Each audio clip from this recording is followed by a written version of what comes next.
Cognitive behavioral therapy, CBT, is a widely recognized and evidence-based approach for treating pathological gambling, also known as gambling disorder. It focuses on identifying and modifying distorted thoughts, emotions, and behaviors associated with gambling. Here, I will outline a hypothetical case study to illustrate how CBT might be applied to pathological gambling, drawing on common principles and techniques used in clinical practice. Case study: John, a 38-year-old pathological gambler. Background. John is a married man with 2 children. He works as a mid-level manager. Over the past 5 years, he has developed a severe gambling habit, primarily betting on sports and playing online poker. What began as a recreational activity escalated into an obsession, leading to significant financial debt, $50,000 plus, strained family relationships, and job performance issues. John reports feeling unable to stop despite repeated attempts, often gambling to chase losses or escape stress. He was recently referred to a therapist by his wife after she discovered his hidden debts. Assessment. During the initial session, the therapist conducts a thorough assessment, frequency and severity. John gambles 5 to 6 days a week, spending 4 to 6 hours per session online or at betting shops. Cognitive distortions. He exhibits illusion of control, believing he can predict game outcomes, and the typical gambler's fallacy, thinking a win is due after losses. Emotional triggers. Stress from work and arguments with his wife often prompt gambling binges. Behavioral patterns. John hides his gambling from his family, lies about his whereabouts, and borrows money to fuel his habit. Diagnosis. Based on DSM-5 criteria, John meets the threshold for gambling disorder, as in preoccupation with gambling, with unsuccessful efforts to cut back and chasing losses. CBT treatment plan. The therapist designs a 12-week CBT program tailored to John's needs, with the following components: psychoeducation. The therapist educates John about gambling disorder, explaining how cognitive distortions and reinforcement, as in occasional wins, which perpetuate the cycle. Goal: increase awareness of the problem and reduce shame by framing it as a treatable condition. Cognitive restructuring. John identifies irrational beliefs such as "I'm due for a big win" or "I can outsmart the system." The therapist challenges these thoughts using Socratic questioning, as in "What evidence supports that you can predict outcomes?" and helps John replace them with realistic alternatives, as in "Gambling outcomes are random. I can't control them." Homework. John keeps a thought diary to track gambling-related thoughts and counter them. Behavioral interventions. Stimulus control. John agrees to block gambling websites using software and hands over control of his finances to his wife, temporarily. Alternative activities.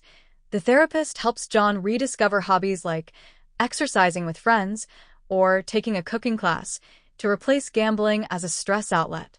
Urge surfing. John learns to ride out gambling urges by focusing on breathing exercises and delaying action until the urge subsides. Relapse prevention. The therapist teaches John to identify high-risk situations like payday, watching sports, and develop coping strategies like calling a friend instead of betting. Role-playing exercises simulate scenarios where John might be tempted to gamble, reinforcing his skills. Addressing underlying issues.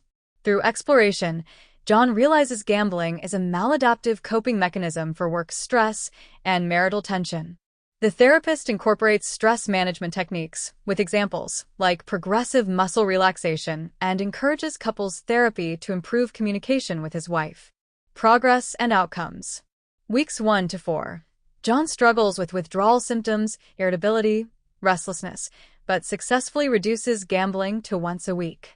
He reports fewer distorted thoughts after completing thought diaries. Weeks 5 to 8.